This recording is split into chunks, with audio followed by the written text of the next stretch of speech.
my 16 slides or so presentation. So first I want to look at the academic angle, which all of us, having gone through primary to university or secondary, we have kind of encountered. So with academic focus, many things, but I looked at 4 main areas, which I will expound, is mostly the examiner's approach is totally different from the professional level. We'll see that shortly. Also, the second thing I'm going to look at is that much of what is examinable at the academic level tends to be too generic and not specific. That is something totally different when you come to the professional level. Okay. Also, the third point I will focus on is the use of some of the frameworks and the models from academic point and how they may differ from what we come to learn in some of the subjects which have got certain frameworks and models that we need to apply. And finally, we look at the examiner's approach from the academic point. So I have combined some of these 4 points into 2 slides. So the first one looked at the focus, general focus, and the examiner's approach. Now, when you talk about the academic aspect, the examiner adopts a more general approach when setting the exams without due consideration to the need to express certain skills in answering the question. Now, most of our tutors who are doing the presentation here, there is something that we're focusing on, skills. Professional levels tend to focus a lot on skills. Academic tend to focus too much on the aspect of knowledge gathering. But what do we need in the job market? As much as we need the knowledge, we need to have transformed that knowledge into some skills which are applicable in that job market or business that you'll be running for that particular matter. So which therefore means this approach by the examiner denies you, from academic point of view, denies you flexibility.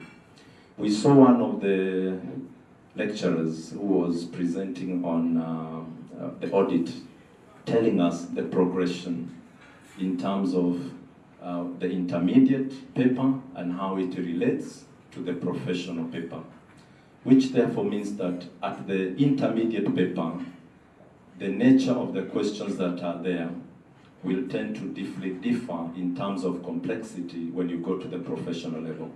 Most of the time in the academic point of view, you find that that differentiation is lacking. We, the students, fail to see that. We bring that mentality of the university, mentality of the primary, secondary school into our studies. And we fail to see that the way the professional papers are structured is such that they have got 3 levels. There is papers at the lower level aimed at giving you the knowledge, papers at the intermediate level aimed at giving you some skills, papers at the professional level aimed at making you think like a professional already at work. So even the level of analytical ability at the professional level papers totally differs.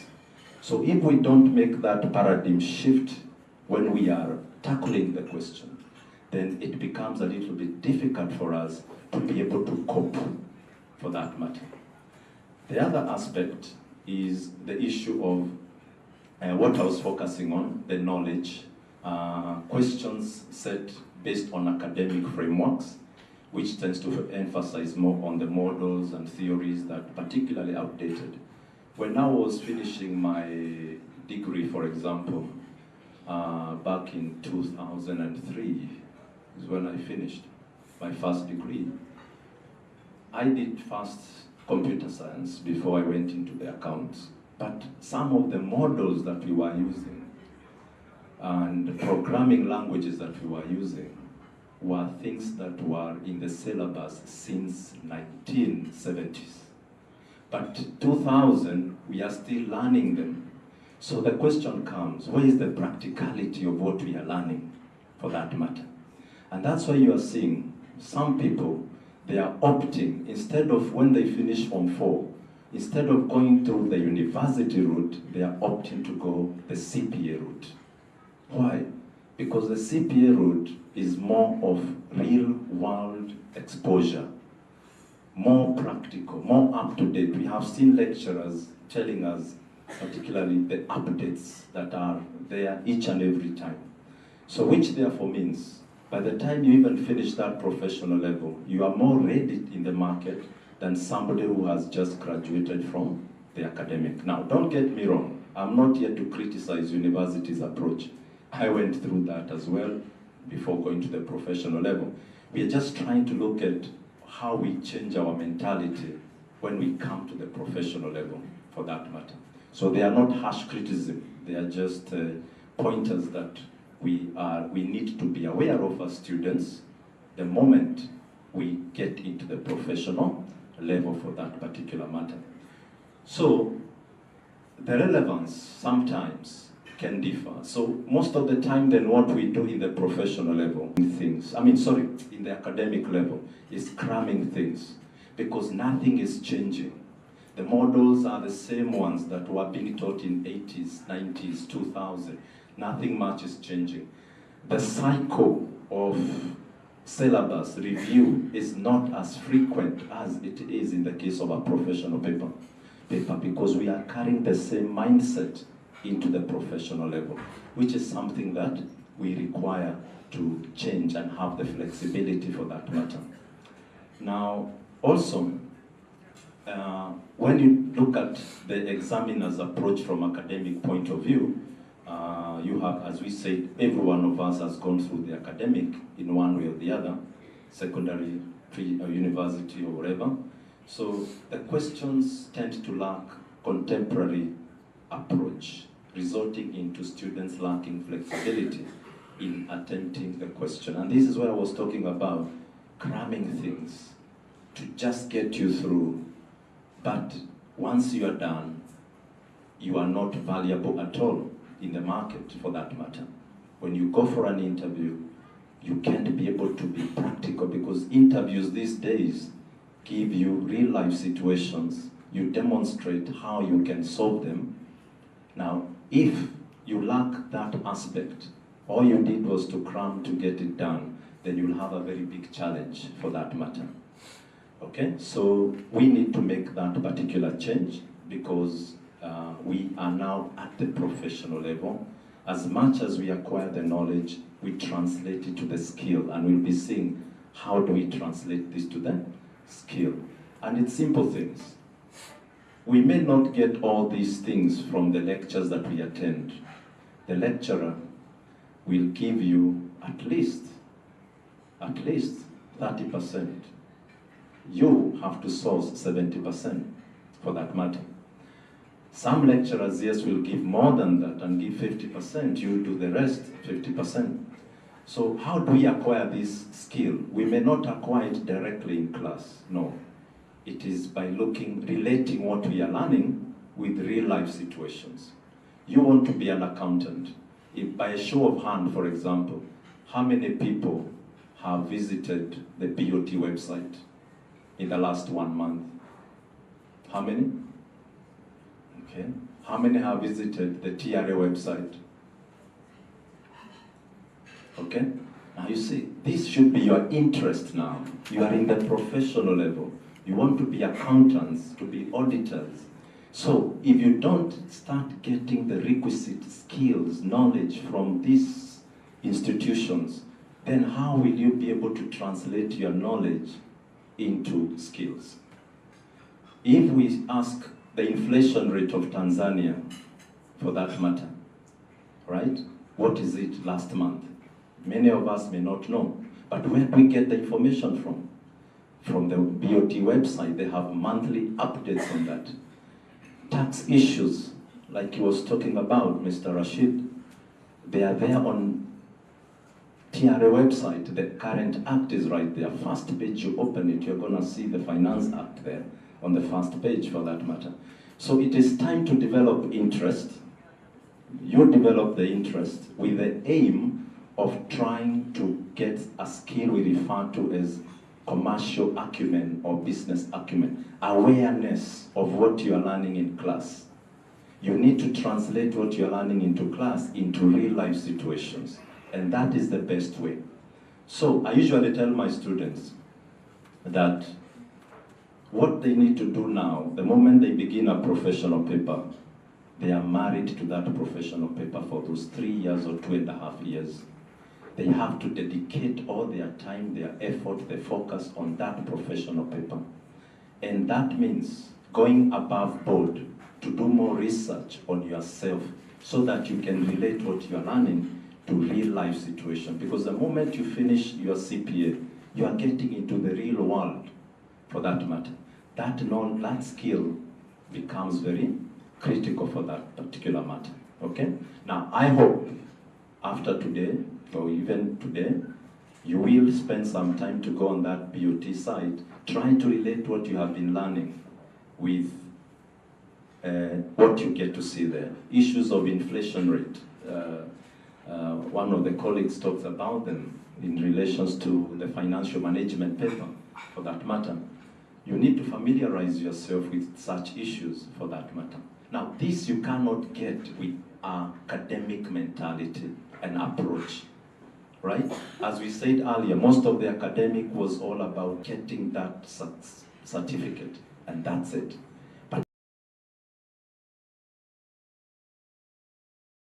dedicate most of our time to actually doing more research on ourselves. Another lecturer talked about investing your time, right? Which is very critical for a student. It's only 2.5 years, 3 years, and you are done with it. So if you put your time to those 3 years, 2.5 years, the value will be much, much, much greater. So now, how then does the professional approach tend to differ, for that matter? So my focus will be on this, how the exams are structured, and as I talk about them, try to relate with your academic background and get to see why you seeing these things here, the 5 things, at the academic level, for that matter. Because this, you will certainly see them in the professional level.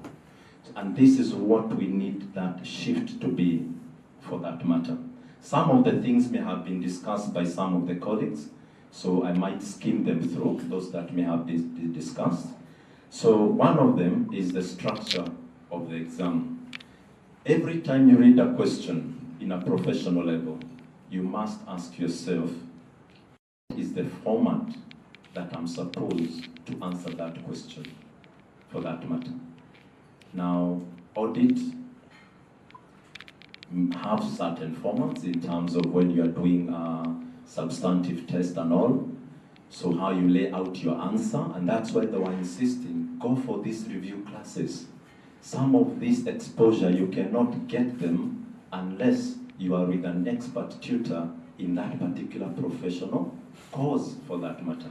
Because let me tell you a case. I have taught students who came straight from university. They were employed in some audit firms, the big 4 audit firms. So they came there, and one of them was doing audit, for that matter. And he was actually an auditor in one of those big 4 firms. And guess what? He brought that academic background because he didn't have the professional qualification. That's why he was coming to do the professional qualification. He brought that academic background in undertaking these courses. And he did that paper. I'm not speaking ill of the person, but do you know he did that paper almost 3 times, for that matter? 3 times. Despite the fact that the lecturer is there, guiding the person, but because they have this mentality, I'm an auditor where I am, I'm a senior person, so okay, fine, I can apply my work experience and so on. 3 times. Humbled him, for that matter, until he approached the lecturer and sat with the lecturer and said, now here there is a problem. What I'm doing at work is not really what I thought this would be. I need your professional guidance, for that matter, on how to tackle this particular question. So when they tell you to go to those review sessions, they have a reason for that matter. It's to help you be able to clear this and use your time well. So that format, you have to look for it. Sometimes, mostly at the professional level, they will ask you in form of a report, because we say professional level is looking at your ability to be already in the job market. So things like preparing a report, a memo, a brief, all right, sometimes even a presentation for that matter, making notes of some of those analysis that you have done using ratios for that matter. Certain forms will be there, because it is assumed at the professional level, for example, you are presenting to a board of directors, you are presenting to a particular client. So your mindset must be that my audience is of that type when I'm preparing for that matter. The next thing is the issue of the skills. Now, these skills will manifest themselves in the way the examiner sets the question. Our exams will have scenarios, for that matter. Those scenarios build on companies which are in existence, experiencing certain challenges, or need to prepare certain budgets, or some WCC needs to be computed, blah, blah, blah, all that. So the issue is, how well aware are you about that particular industry the examiner has focused on? The lecturer will not definitely tell you that. It's your curiosity that will tell you that. And this is why we are saying we use our phones better, not on social media. Let's visit these websites that gives us this knowledge, for that matter. All right? So demonstrating awareness of a particular industry, being able to use that awareness, which is a real life situation now, in answering that particular question. One of the lecturers indicated how the marking is done. They look at a strong answer, a weak answer, and a very poor answer, for that matter. So to bring out your strong answer, okay, if there is an application of some sort, or being able to relate in the real life, this level of awareness becomes very important, for that matter. So be it a service industry, be it a manufacturing industry, that level of awareness is key. And only you can develop that, so that you are able to translate the knowledge into that particular skill when you're answering. So when you answer, the examiner, the marker, will be looking at, am I being able to see the level of awareness of this student in applying that in the question or in the solution that is needed, for that matter. The other skill is skepticism, very common in audit. All right? This is all about having a probing mentality, questioning mentality, challenging information, so that you can be able to retrieve that. So when you have a scenario, that is very necessary for you to do. You read the scenario. As we said, first read the requirement. When you read the requirement, you know what you are going to look for in that particular scenario.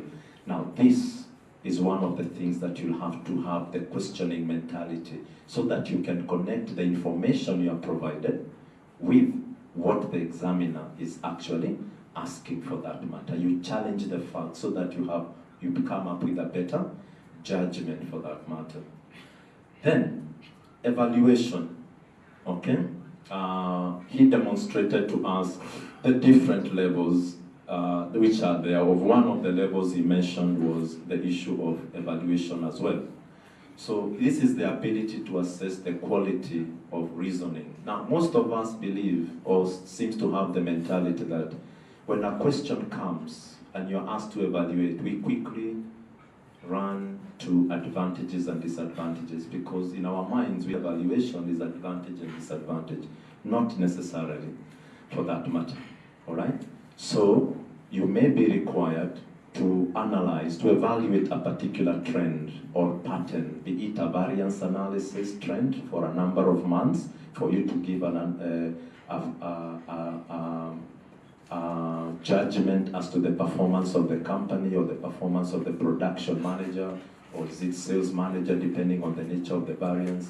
So your evaluation should be based on the opinions, the facts, and professional judgment. Look at that.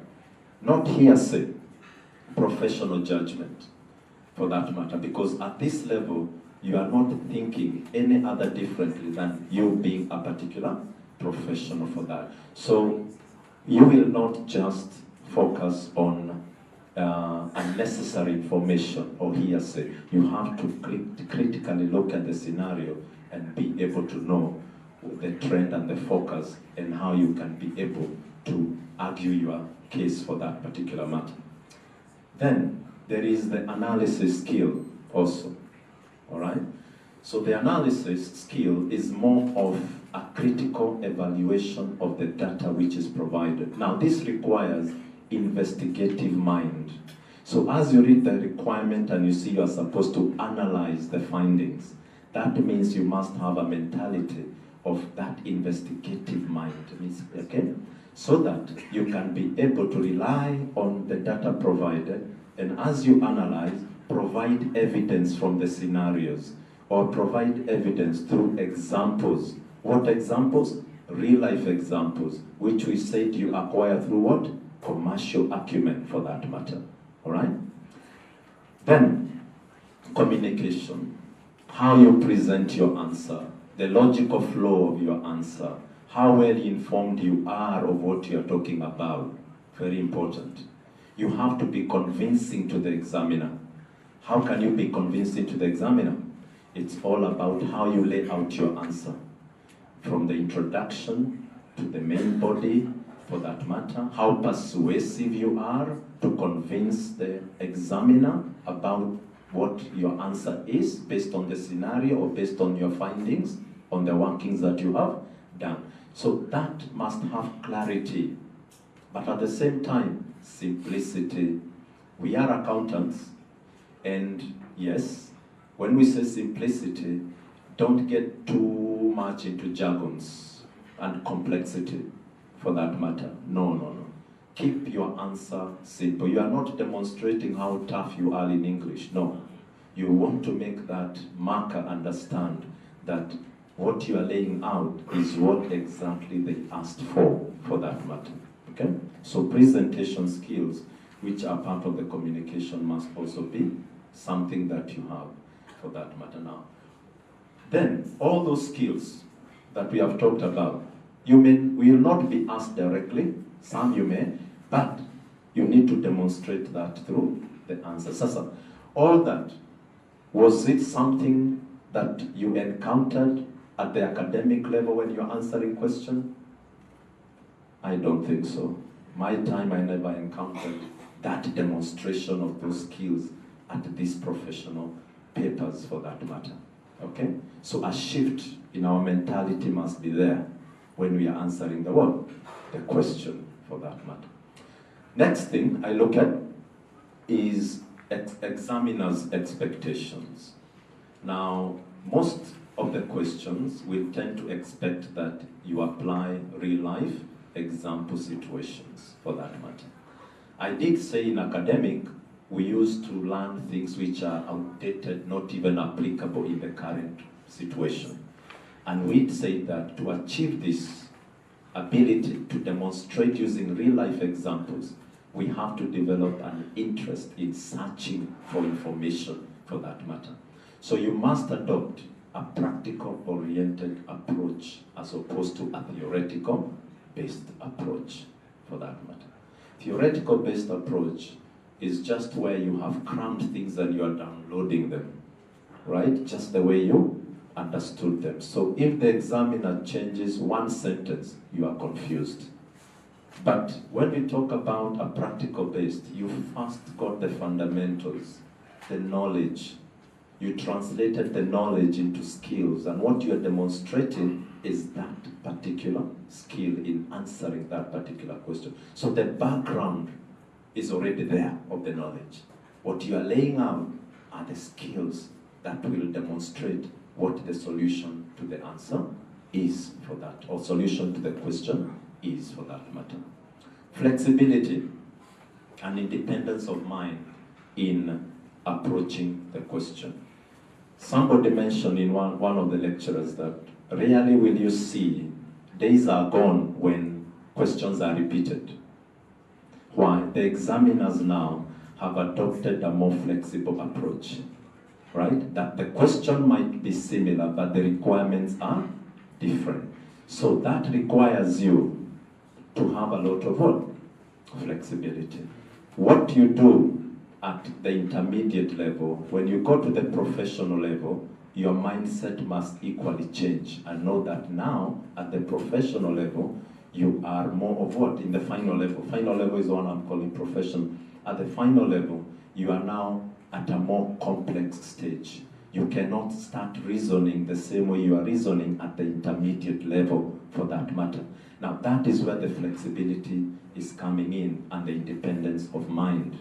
As we progress through the different levels of CPA, our mindsets must keep on changing, knowing examiners' expectations are different at each and every level. If we fail to do that, we will get out of finishing this course with just a paper that adds no value, for that matter. So that is something else.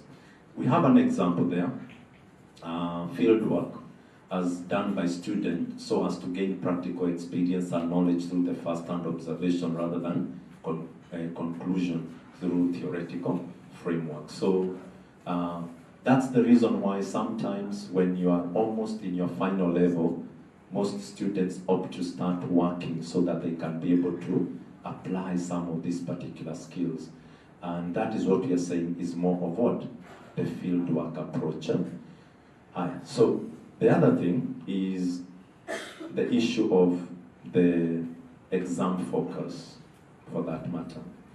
Now the key focus at the professional level, whenever you see a question at the professional level, these 6 things should ring on your mind whenever you see a question. Okay? The structure, I have talked about the structure. Is it a report that I'm preparing? Is it a brief? Is it a memo? Or what is it that I'm preparing? Okay, how am I supposed to present my answer is what the structure is about, for that matter. So you have to be able to identify that because failure to use the right structure denies you some marks as well, for that matter. Then what skill are you supposed to apply? Is it evaluation, application, skepticism, communication, commercial acumen, or a multiplicity of all those skills? Because sometimes you may need to demonstrate all the 5 skills at the same time in laying out your answer, for that matter. Okay? So you need to be able to see that. When you read the requirement, you need to be able to see that aspect. Then, your role, for that matter. Now, when I say your role, you may be asked, for example, as a consultant, you are supposed to provide some advice, all right? Or they say that as an assistant manager or an assistant accountant, you're supposed to do A, B, C, D in laying out your answer. So therefore, you need to know what role does the examiner expect me to play. Not all questions is going to have that. Some questions will do. We are saying these 6 points will manifest themselves at different questions, but you need to have them up here and be able to know what is what from each question. So the role expected of you, okay? Are you an audit junior? Are you an audit manager? Are you an assistant manager in that question? Are you a junior staff or a junior accountant? That role becomes important. Now, why is that important? Because of the next point, your audience. Your audience is whom am I, if it is a report, whom am I writing this report to? If it is laying out my answer where I'm a junior accountant, whom am I writing these financial details to, for that matter? Now that becomes important because your language, your tone, your presentation, and how the logical arguments becomes very key. Just like if you are talking to your senior manager, for that matter, in your organization. The tone, the language will be different from if you are talking to a normal colleague. So the same thing, when you have a role in that question, and you are told what the audience is, prepare a report to the board of directors. Your audience is the board of directors. So, if it is the board of directors, they don't need junky information. They need you to be precise, concise in your presentation, straight to the point, for that matter. So it becomes very important then, you know whom are you addressing your answer to. Marks, one of the lecturers talked about marks. Marks guide you. Each question will have marks. It guides you as to the depth of what you have to write. 2 marks question, you cannot write, like he said, 3 pages. That is absolute waste, for that matter. And this is where time management comes in. When you look at the marks, you are supposed to ensure that you allocate the adequate time to that particular question. 8 marks, you should know the depth of how much you write, for that matter. 5 marks, the depth of what you write, to the point, for that matter. So always check the marks to guide you. Then, the verbs that have been used in the question. Analyze, evaluate, describe, illustrate. One of the lecturers also talked about that as well. Those verbs are very critical, for that matter, because they now guide you as to how and what the examiner wants, for that matter. Now, to achieve all this, it means then you have to be able to plan your answer. All right? Now, at the professional level, it's important that those 10 minutes that you are given to read the question, like just one of the lecturers said, don't rush to read the questions, for that matter. He did say we read the requirement, fine, but once that is done, lay out a plan for each and every answer. It reminds me of a student. This student was in UK and was doing a UK tax paper. And due to the traffic in UK, he was not able to make it to the exam room on time. But, so the exam was for 3 hours, so he made it to the exam 2 hours gone. And it was a tax paper over UK, for that matter. So what happened? So at that time, they used to allow students, even who are late, to come into exam room, for that matter.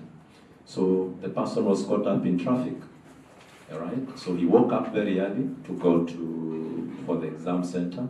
The crazy traffic and trains in the UK became a mess, 2 hours late. So what did he do? He never gave up. Again, one of the lecturers talked about not giving up. He never gave up. So what did he do? He laid down the plan in each and every question, right? Looked at the requirement and put the plan as to how he could have answered that particular question. Then, any time that remained after laying out the plan of each and every question, he did the few he could do. But guess what? He passed. He passed. Because what did the examiner look at? He didn't look at necessarily the content. He looked at the plan that this person had and the awareness he had about the question. Only that time was a limiting factor, for that matter. So each question you do at this level of the professional, or before you do it, lay out a clear structure. That structure guides on the time factor. And talking about that as well, okay? Now, one of the lecturer pointed, you have 1.8 minutes per mark, for that matter. So which means approximately 30 minutes per question. Per question, for that matter. Now, when you are setting that, when you look at that, it can put you under pressure, because reading, understanding, laying out the answer can take some time. So, for me, what I usually tell the student as an advice at the professional level is, look at, is it possible for you to get 100%? If it is possible for you to get 100%, then plan based on 1.8 minutes per mark. But if you are aiming, for example, to get 80%, 70% for that matter, then plan your time per mark based on that 80 and 70%. Now, don't aim low and say, I'm aiming for a 40 as the pass mark, so I'm going to plan my answer based on that. No, if you aim low, you fall very hard. Aim high, 90, 80, and base that answer or your timing on that 80 for that matter. But if you see you can manage 100%, then base it on the 1.8 for that matter. So if you do that, you'll be under less pressure for each and every question, and you'll be able to be logically argue through your answers in a far much better way for that matter. Okay? We all have different approaches. That is the advice I give my students for that matter. Now, the last part is talking about how you need to think strategically in the exam. So when you are in the exam room, we expect that you are prepared, you have read, and you are eagerly waiting for that exam. So when you get there, you need to demonstrate or to have this ability, the analytical thinking, okay, which there says helps to determine what the examiner is focusing on. Try to read the mind of the examiner, okay, when you're answering the question. Try to read their mind. It's not about how much you know, but how much the examiner wants from you. You can know a lot, but if you are not able to distinguish between what the examiner wants from what you know, then you're as good at not even knowing it. So that's why I'm saying analytical thinking is trying to look at what does the examiner want in this particular question, for that matter. Second thing, I have talked about the communication, which is about the presentation of your answer, for that matter. One of the lecturers said, as time goes by, your handwriting changes and one can think of you as a doctor. It's very true. That can happen, right? So plan the logical flow of your answer, your presentation, but I believe you have a plan for each and every question what you're supposed to do, and you have allocated the timing for each question. Then your logical flow will be the same throughout in the way you present it. Then, problem-solving skills, by first being able to understand the problem presented by the examiner, potential solution that fits it. That's why the lecturers were saying, read the requirement first. The requirement helps you to know what solution do I require for that matter. Every lecturer who has come here has emphasized on that. So don't take it lightly, take it as an advice that always look at that requirement. It tells you what solution is expected for that matter. Then planning and managing skills when answering the question and ensuring that you allocate the adequate time. With that, I have also emphasized on that, and the other lecturers did emphasize on that as well. Now, most of these things we have talked about are not there or were not there from the academic background.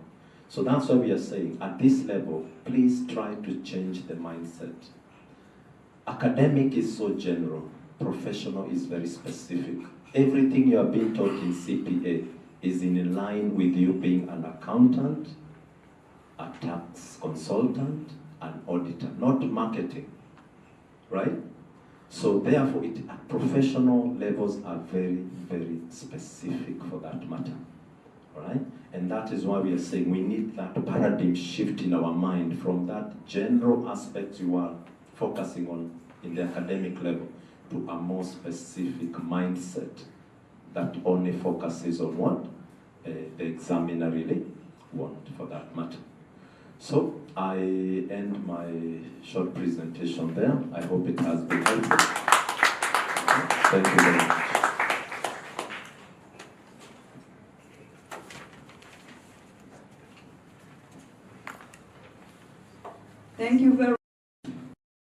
presenter, Mr. Douglas Muna. It was a good presentation. We've learned a lot. We've learned difference between academic and professional examination.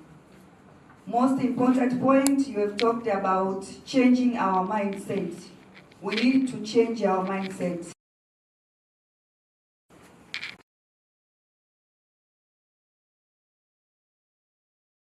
In academic, it's quite different. Presenter have told us to change our mindset so that we can understand how to the.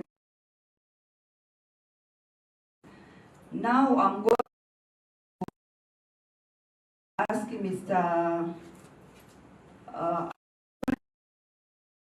If there's a timetable, you are most welcome.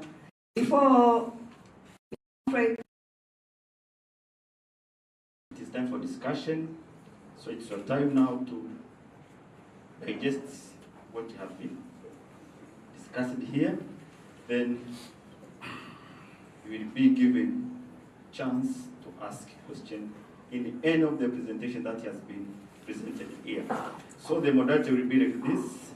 If you have a question, you just say directly, you want that question to go specific to which presenter, okay? The presenter will take a note, then he will be given the time and the chance to respond. If it is directed to the Nbaa, we will note that and then we have time to respond. Now, it is your time, as we have told you in the morning, that it is this very chance you can use to air whatever you have, or to say whatever you have, to advise the board. Any question you have, it is accepted here. So you are welcome. If you have the question, you have any issue, raise your hand. You will get a mic, ask, then you will get the answer. Kwa hiyo tunakukaribisha. Kuna chochote, nyosha mkono. Kuna swali ambalo ni specific kwa ajili ya presentation, uliza. Ni general, tutapokea. Kwa hiyo tunawakaribisha, nyosha mkono, tutapokea maswali 5, 10, baada ya hapo tutatoa jibu. Karibuni sana. Karibuni sana.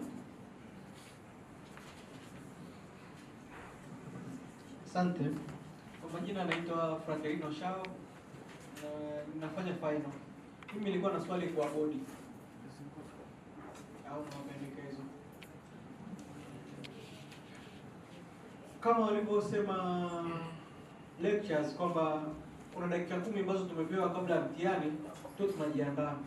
Lakini kwa baadhi ya mitihani kama inayochukua watu wengi, kwa mfano B5, unakuta zile dakika 10 saa nyingine either tunapewa au hatusipati. Yaani moja kwa moja unajikuta tu start unaanza mtihani. Kwa hiyo hilo nalo naomba muangalie. 2, kuna issue ya ID kwa wanafunzi. Nimeona sasa wa intermediate inakuwa kwamba sijui kama una leseni ya dereva au kitambulisho cha bodi, unataka sio na barua ya utambulisho. Sasa mtu akiwa na barua ya utambulisho, labda tuashumu amechukua sio serikali ya mtaa, afu umefika pale bodi kwa sababu unaitumia siku nyingi kama kwa mitihani yote, labda barua imepotea. Je, bodi inafanyaje kwa ajili ya kuwasaidia watu waweze kufanya mtihani? Ndio. Mwingine?